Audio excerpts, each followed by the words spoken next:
আর শুরুতেই নজর রাখা যাক, 7 সকালে আজ কুমারটুলিতে শোরগোল পড়ে গেল। কেন? দুই মহিলা, তার মধ্যে এক মহিলা ট্রলি ব্যাগ নিয়ে দাঁড়িয়ে রয়েছে। ট্রলি ব্যাগের ওপরে একটি গামছা দেখা যাচ্ছে এবং সেই ট্রলি ব্যাগ কোথাও ফেলতে চাইছিল। সেই ট্রলি ব্যাগ নিয়েই দাঁড়িয়ে আছে এক মহিলা এবং পাশে আরো একটি মহিলা।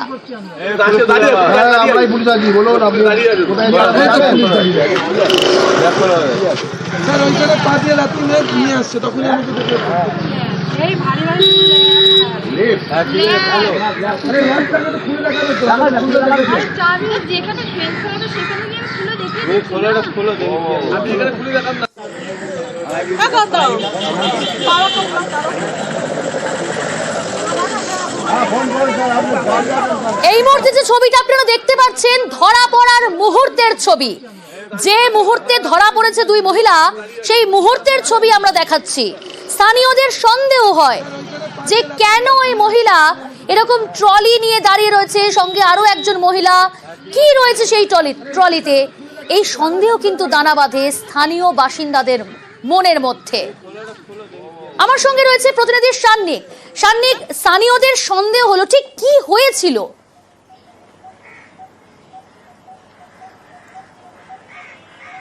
দেখো, একেবারে যদি তোমাকে সময় ধরে বলি, ঘড়ির কাঁটায় সকাল 7:11 ঠিক কুমোরটুলি ঘাটের পাশে একটা সাদা নীল ট্যাক্সি এসে দাঁড়ালো। সেখান থেকে দুই মহিলা তারা গাড়ি থেকে নামলেন, দুজনের মুখেই মাস্ক পরে তারা গাড়ি থেকে একটা ট্রলি নামালেন। ট্রলিটা দেখে যারা স্থানীয়, তাদের সেই সময় চোখে পড়েছিল তাদের গাড়ি থেকে ট্রলি নামাতে, তারা দেখেছিলেন যথেষ্ট ভারী ছিল। তাদের ওজনের অনুপাতে ট্রলি যথেষ্ট ভারী ছিল, তেমনটাই প্রত্যেকের মত। এবং সেই ট্রলিটাকে নিয়ে এসে তারা প্রথমে এই অংশের পাশে বেশ কিছু ঘাটের নিচে যাওয়ার সিঁড়ি রয়েছে, সেই সিঁড়ি দিয়ে প্রথমে নেমে নিচের অংশটা তারা একজন দেখার চেষ্টা করেন এবং তারপরে কিছু দূর এসে, আমি যে জায়গাটা দাঁড়িয়ে রয়েছি তার পাশের এই পাঁচিল বরাবর ট্রলিটাকে ওই পারে ফেলে দেওয়ার চেষ্টা করেন। ঠিক সেই সময় যখন তারা এই ট্রলিটাকে ফেলার চেষ্টা করছেন, সেই সময় এলাকাবাসীদের মধ্যে দু একজন যারা সেই সময় দেখতে পান, তারা জিজ্ঞাসা করেন এর মধ্যে কি রয়েছে, এইভাবে আপনারা ট্রলি ফেলছেন, কি রয়েছে এখানে? তখন তাদেরকে একেবারে স্পষ্ট তারা জানান যে এই ট্রলির মধ্যে তাদের বাড়িতে একটি কুকুর মারা গিয়েছে, সেই কুকুরের দেহ রয়েছে, সেই কারণে তারা ফেলতে এসছেন, আবর্জনার মধ্যে ফেলছেন। তার মধ্যেও কিন্তু এলাকাবাসীর সন্দেহ যায়নি, কেননা ট্রলিটা যথেষ্ট ভারী ছিল, তারা দেখেই সেটা বুঝতে পারছিলেন। এবং সেই প্রশ্ন যখন তারা পাল্টা করেন যে এর মধ্যে কি রয়েছে, খুলে দেখান, খোলার পরেই দেখা যায় তার মধ্যে একটি দেহ রয়েছে। তৎক্ষণাৎ পুলিশকে খবর দেয়া হয় এবং সঙ্গে সঙ্গে ওই দুই মহিলাকে কিন্তু স্থানীয় বাসিন্দারা তারা পাকড়াও করে বসিয়ে রাখেন। প্রত্যক্ষদর্শীরা কি জানাচ্ছেন একবার শুনিয়ে নি দর্শকদের। এখানে কোথাকার লোকজন এসে এখানে বডি ফেলছে, ওই তো আমার একটা গাড়ির থেকে এসে এনারা যখন ফেলছে তখন সন্দেহ হলো, পুলিশকে ডাকা হলো, তখন ব্যাগ খোলা হচ্ছে, দেখছে এরকম বডি। এরা বারাসাত থেকে এসছে, বডি তো ভেসেও আসে, ওইটা একটা আলাদা জিনিস, কিন্তু একজনকে নিঃসঙ্গভাবে টুকরো টুকরো করে মেরে দিয়ে এভাবে ফেললে তো ঠিক নয়। আমাদের অঞ্চলটাও তো হচ্ছে। আমি আবারও যাবো, সান্নিক রয়েছে আমার সঙ্গে। সান্নিক, তারপর কি হলো? পুলিশকে ডাকা হলো, পুলিশ এসে কি দেখলো?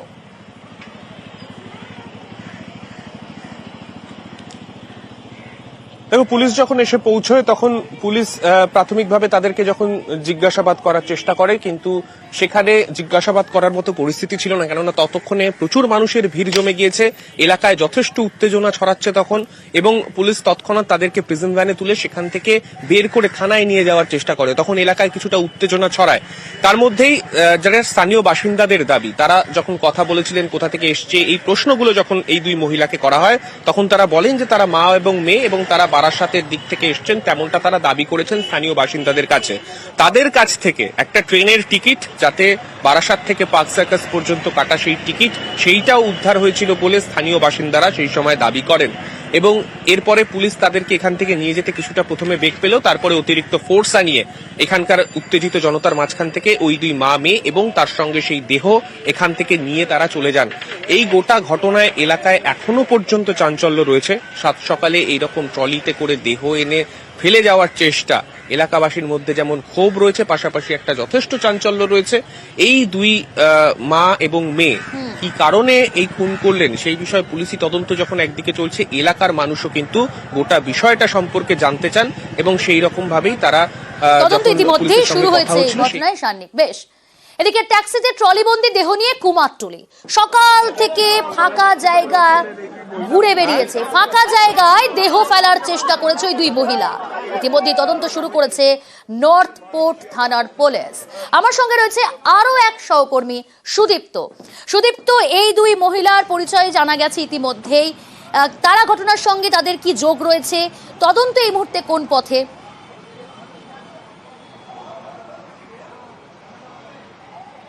দেখো প্রিয়াঙ্কা, যে দুজনকে গ্রেপ্তার করে আনা হয়েছে নর্থপোর্ট থানাতে এবং সেখানে তাদেরকে টানায় জিজ্ঞাসাবাদ চলছে, প্রায় 3 ঘন্টা পেরিয়ে গিয়েছে, এখনো কিন্তু জিজ্ঞাসাবাদ চলছে। যে বিষয়গুলি জানা যাচ্ছে, যখন তারা বলছেন এবং এই ফাল্গুনী ঘোষ এবং আরতি ঘোষ যাদেরকে গ্রেপ্তার করা হয়েছে, তখন যারা যে বয়ান দিয়েছেন তা যে পুরোটা সত্যি এমনটা নাও হতে পারে, এমনটাই মনে করছেন এখানকার পুলিশ যারা তদন্ত করছে, নর্থপোর্ট থানার পুলিশ যারা তদন্ত করছেন তারা। কেন মনে করছেন না, তার কারণ হচ্ছে প্রথম যখন ফাল্গুনী ঘোষ এবং আরতি ঘোষ তারা যখন নর্থপোর্ট থানার পুলিশের কাছে বলেছিলেন যে তারা বারাসাতের কাজী পাড়ার বাসিন্দা, কিন্তু পরবর্তী ক্ষেত্রে তারা সেই বয়ান একদম পাল্টে ফেলেন, তারা বলেন মধ্যম গ্রামের বাসিন্দা, এবং সেটাই পরে পরিবর্তন হয় এবং সেটা দেখাও যায় যে তারা মধ্যম গ্রামের একটি ভাড়া বাড়িতে থাকতেন। এবং তারপরে যে টিকিট পাওয়া গিয়েছে তা কিন্তু কাজীপাড়ার টিকিট পাওয়া গিয়েছে, অর্থাৎ তারা প্রথমে বারাসাতে যান এবং কাজীপাড়া থেকে তারা টিকিট কাটেন এবং সেখান থেকে কিন্তু তারা শিয়ালদাতে আসেন। কাজেই কেন তারা কাজীপাড়াতে গেলেন, অর্থাৎ বারাসাত থেকে কেন তারা টিকিট কাটলেন, সেই বিষয়টা কিন্তু একবার দেখার চেষ্টা করছেন। এবং আরও কিছু বিষয় উঠে আসছে সেই তদন্তের মধ্যে, যেটা জানা যাচ্ছে যে এই ফাল্গুনী ঘোষ তার সঙ্গে তার স্বামীর যেহেতু সম্পর্ক ভালো ছিল না, তারা একদম সেপারেট ছিলেন এবং তা নিয়েই কিন্তু বচসা তৈরি হয়, একেবারে পারিবারিক বচসা। এবং সেই কারণেই তার পিসি শাশুড়ি এই সুমিতা ঘোষ, যারা ওই মধ্যমগ্রামের ভাড়া বাড়িতে এসেছিলেন, এই সুমিতা ঘোষ 11 ফেব্রুয়ারি এবং সেদিন অর্থাৎ যেটা গতকালের কথা বলছেন, সেই গতকালে তাকে প্রথমে ধাক্কা মারা হয় এবং দেওয়ালে আঘাত লাগে সুমিতা ঘোষের, তিনি অজ্ঞান হয়ে পড়েন এবং তারপরে যখন তার জ্ঞান বেশ, পুলিশ কি জানাচ্ছে একবার শোনাই আপনাদের। Joint CP crime Rupesh Kumar, তার কি প্রতিক্রিয়া শুনুন।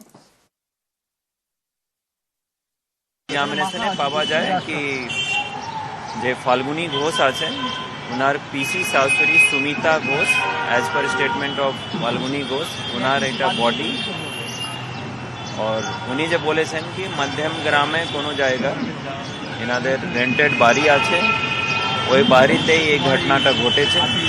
অ্যাজ পার স্টেটমেন্ট ওনারা ট্যাক্সি করে এসেছেন। প্রাইমারি অ্যাপিয়ারেন্স ওটা হোমিসাইডাল ইঞ্জুরি আছে, ওটা মাথাটা ইনট্যাক্ট আছে, মাথাটা পাওয়া গেছে, মাথাটা ইনট্যাক্ট আছে।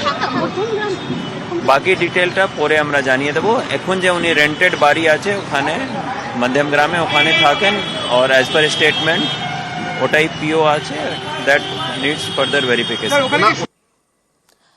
সহকর্মী সুদীপ্ত যেমনটা জানাচ্ছিল যে শাশুড়ির সঙ্গে বচসার জেরে খুন, কিন্তু কিভাবে, আরো ডিটেল আপনাদের জানাবো। আর এক প্রতিনিধি রয়েছে আমার সঙ্গে, রৌনক। শাশুড়ির সঙ্গে বচসা থেকে খুন, কিভাবে খুন? শুধুমাত্র বচসার জেরে খুন?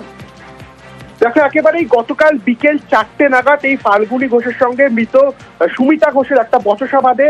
প্রাথমিকভাবে সুমিতা ঘোষকে ফাল্গুনী ঘোষ ধাক্কা মারে এবং সদরে গিয়ে দেয়ালে আঘাত পেয়ে অজ্ঞান হয়ে যায়। রৌনক, এই বিষয়ে কি জানা যাচ্ছে? কি নিয়ে এমন বচসা যেখানে খুন হতে হলো সুমিতা ঘোষকে? দেখো, প্রাথমিক সূত্র জানা যাচ্ছে যে এই যেখানে বসবাস করতো এই ফাল্গুনী ঘোষ এবং তার মা, সেখানে কিন্তু তিনি একটা সেক্স র্যাকেট চালাতেন এবং দীর্ঘদিন ধরে তার সঙ্গে তার স্বামীর কোনো সম্পর্ক ছিল না। এবং গত 11 তারিখ, ফেব্রুয়ারি 11 তারিখ এই বাড়িতেই এসে ওঠে তার পিসি শাশুড়ি সুমিতা ঘোষ। হয়তো গতকাল এই বিষয় তার সামনে চলে আসে বা সেই সময় এমন কোনো ঘটনা যেটা তার অজানা ছিল, এই ধরনের সেক্স র্যাকেটের ঘটনা সুমিতা ঘোষের সামনে চলে আসে, সে হয়তো প্রতিবাদ করে, সেটা নিয়ে হয়তো প্রাথমিক বচসার সূত্রপাত, এমনটাই মনে করছে। কিভাবে খুন? দেখো, প্রথমে সুমিতা ঘোষকে ধাক্কা দেওয়া হয়, দেওয়ালে আঘাত পাওয়ার পর তিনি জ্ঞান হারান। তারপরে যখন তার জ্ঞান ফেরে তিনি উল্টে ফাল্গুনির ওপরে চড়া হয়, ঠিক সেই সময় হাতে একটি ইট নিয়ে প্রথমে মাথা এবং তারপরে ঘাড়ে আঘাত করে এবং তারপরে কিন্তু তিনি একেবারে জ্ঞান হারিয়ে যায়। তারপরে তার মৃত্যু নিশ্চিত হওয়ার পরই সেই রকম অবস্থাতেই কোনো রকম ভাবে দড়ি দিয়ে পেঁচিয়ে ট্রলি ব্যাগে তার মৃতদেহ ভরা হয় এবং সেখান থেকেই ট্যাক্সি করে একেবারে এই যে কুমোরটুলি ঘাট, আর সকাল 8টার দিকে এখানে এসে তারা সেই বডি ডাম্প করার চেষ্টা করে। যখন প্রাথমিকভাবে যারা স্থানীয় রয়েছে তার নজরে আসে, নর্থপোর্ট থানাকে জানানো হয়, নর্থপোর্ট থানার পুলিশ নিয়ে আসে, এখনো তাদেরকে আটক করে রাখা হয়েছে, জিজ্ঞাসাবাদ করেছে। প্রাথমিকভাবে জিজ্ঞাসাবাদে কিন্তু এমনই তথ্য উঠে এসছে, ইটের মাধ্যমে মুখে এবং ঘাড়ে আঘাত করেছিল এই ফাল্গুনী ঘোষ তার পিসি শাশুড়ি সুমিতা ঘোষকে, এবং তারই জেরে কিন্তু তখনই সেই সুমিতা ঘোষের মৃত্যু ঘটে এবং বডি ডাম্প করার জন্য একেবারে সেই মধ্যমগ্রাম থেকে কুমোরটুলি ঘাট বিভিন্ন জায়গায় তারা ঘোরে এবং কুমোরটুলি ঘাটে এসে সেই বডি ডাম্প করার একটা পরিকল্পনা তারা করছিল। পরবর্তীতে স্থানীয় নজরে আসতেই নর্থপোর্টকে জানানো হয় এবং নর্থপোর্ট থানার পুলিশ এসে এই দুজনকে আটক করে এখনো কিন্তু তাদেরকে জিজ্ঞাসাবাদ করা হচ্ছে যে ঠিক কি কারণে তাকে মারা হলো, ঠিক কেন এই ধরনের নৃশংস একটা খুন করা হলো, এই গোটা বিষয়টি কিন্তু এখন তদন্ত করে দফায় দফায় জিজ্ঞাসাবাদ করা হচ্ছে। অর্থাৎ শাশুড়ির সঙ্গে বচসায় খুন, পিসি শাশুড়ির সঙ্গে বচসায় ফাল্গুনী দেবীর। বচসার সময় সুমিতাকে ধাক্কা ফাল্গুনী ঘোষ, দেওয়ালে মাথা ঢুকে অজ্ঞান সুমিতা ঘোষ। জ্ঞান ফেরার পর ফের বচসা হয় দুজনের। এরপরেই ইট দিয়ে মাথা থেতলে খুন, ট্রলিতে ভরে দেহ লোপাট মা মেয়ের। কিন্তু কেন খুন, আরো এই বিষয়ে আপনাদের জানাবো। কি কারণে খুন করালো, খুনের মোটিভ কি জানাবে। আমার সঙ্গে রয়েছে মধ্যমগ্রাম, যেখানে এই খুনের ঘটনা ঘটেছে, সরাসরি সেখান থেকে রয়েছে আমার প্রতিনিধি জিয়াউল। জিয়াউল, শাশুড়ির সঙ্গে বচসার জেরে খুন, কিন্তু বচসাটা কি নিয়ে আর কিভাবে এই বচসা স্থানীয় বাসিন্দার, প্রতিবেশী তারা কি বলছেন, যে বাড়িতে ভাড়া থাকতেন সেই বাড়ির মালিক কি জানাচ্ছেন?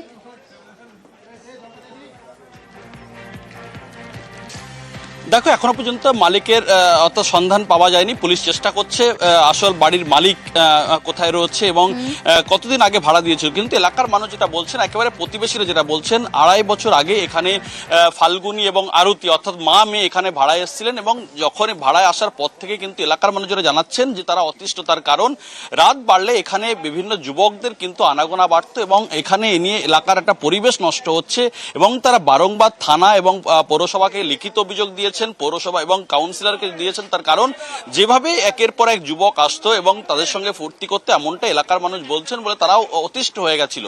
এবং এলাকার মানুষ এটাও বলছেন, গতকাল ঠিক দুপুরবেলা একটি ট্রলি ব্যাগ নিয়ে মা মেয়ে ঠিক এই রাস্তা দিয়ে, আমার ঠিক এই রাস্তা দিয়ে কিন্তু তারা হেঁটে আসে এবং এলাকার মানুষ তারা কিন্তু দেখেছেন সেই ট্রলি ব্যাগ নিয়ে তারা হেঁটে হেঁটে এখান থেকে এসে ঠিক আমার ডান সাইডে হচ্ছে এই লাল রঙের বাড়ি। এই মুহূর্তে কিন্তু পুলিশ পুরো ব্যারিকেড দিয়ে ঘিরে দিয়েছেন। তার কারণ ভিতরে এখনো পর্যন্ত যে তালা দেওয়া অবস্থায় ছিল সেই তালা কিন্তু এখনো খোলা হয়নি। কারণ ভিতরের কি অবস্থায় রয়েছে সেটা পুলিশ এসে এই মুহূর্তে ঘিরে দিলেও এখনো পর্যন্ত ভিতরে কি অবস্থায় রয়েছে, কিভাবে মারা হয়েছে সেটা কিন্তু এখনো পর্যন্ত সেটা স্পষ্ট নয়।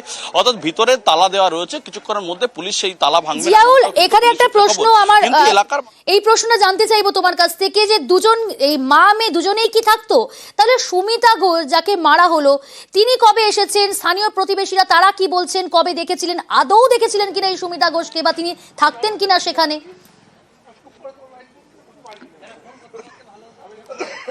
অর্থাৎ দেখো, পিসি শাশুড়ি মাঝে সাঝে আসতেন এবং 11 তারিখ এলাকার মানুষ যেটা বলছেন, 11 তারিখে এই পিসি শাশুড়ি তিনি এখানে এসেছিলেন এবং আসার পর থেকে কিন্তু মা মেয়ের সঙ্গে একটা প্রতিনিয়ত একটা গন্ডগোল এটা হয়েছিল। গতকাল বিকালেও কিন্তু চেঁচামেচি হয়েছিল। এলাকার মানুষ যেটা বলছেন বা প্রতিবেশীরা বলছেন যেটা প্রতিদিনের এদের গন্ডগোল, ফলে এটা নিয়ে তারা কোনো মাথা ঘামাননি।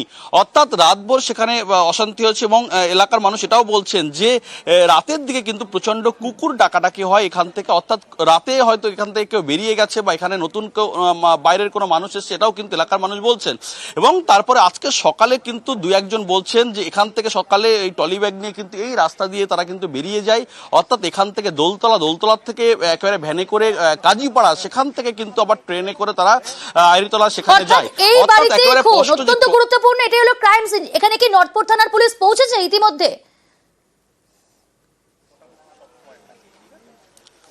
দেখো, এখনো পর্যন্ত শুধুমাত্র মধ্যমগ্রাম থানার পুলিশ বা এসডিপিও তারা কিন্তু ঘটনাস্থলে এসেছিলেন। এই মুহূর্তে কিন্তু পুরো জায়গাটা সিল করে দিয়েছে, কোনো মানুষকে এই মুহূর্তে ওই জায়গাটি অর্থাৎ সেই বাড়ি চত্বরে কিন্তু এই মুহূর্তে ঢুকতে দেওয়া হচ্ছে না, পুরোপুরি আটকে দেওয়া হয়েছে। তুমি দেখতেই পাচ্ছ পুরো মধ্যমগ্রাম থানার পুলিশ ভিতরে রয়েছেন। এই মুহূর্তে নর্থ যে থানা তারা কিন্তু এখানে এসে পৌঁছায়নি। তারা আসার পরেই কিন্তু বাড়ির ভিতরে তালা দেওয়া রয়েছে, সেগুলো কিন্তু খুলে দেখা হবে। অর্থাৎ কিভাবে এখানে মারা হয়েছে বা আদেও কোনো এখানে সেই ধরনের যে বস্তু দিয়ে মারা হয়েছে সেগুলো আছে কিনা, তার জন্য কিন্তু আরো কিছুক্ষণ অপেক্ষা করতে হবে। ইতিমধ্যে কিন্তু মধ্যমগ্রাম থানা পুরোপুরি কিন্তু এলাকাটা ঘিরে রেখেছে।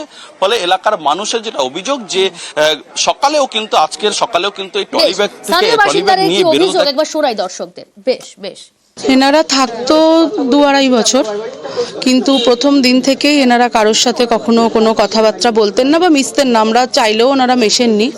এবং 2023 সালের পুজোর সময় বোধহয় রাত্রিবেলা ছেলেপুলে ঢুকেছিল, সেই নিয়ে চিৎকার চেঁচামেচি শুনেছিলাম। তারপরে আমরা লোকালি জানাই আর কি, কাউন্সিলরকে জানানো হয়, কাউন্সিলর এসেও বলেন, তারপরে থানাতেও আমরা জানাই।